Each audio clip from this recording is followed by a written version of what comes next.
অনেকে সহি আকীদা পেয়ে গেছেন, শিরক বিদআত বুঝে গেছেন, কিন্তু এই মাসআলাটি জানেন না। দেখাতে কি অনেকে ভুল করেন, কি একটা ভুল করেছে, আপনিও ভুল করলেন। সেটা হচ্ছে জুমা মোবারক অভিনন্দন দেওয়া। দেখেছেন না দেখেননি?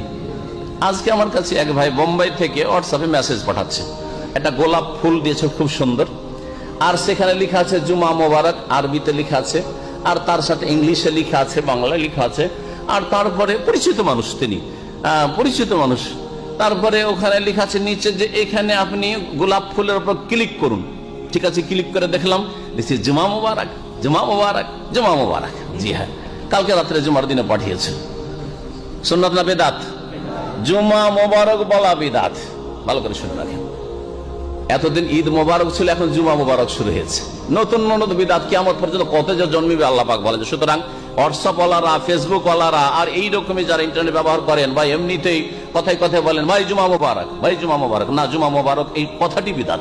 আল্লাহ আপনার সবকিছু মোবারক করুক, কিন্তু এই কথাটি বিদআত, কথাটি মোবারক না, কথাটি মোবারক নাই। বিদআতি কথা, বিদআতি কথায় কোনো বরকত নাই।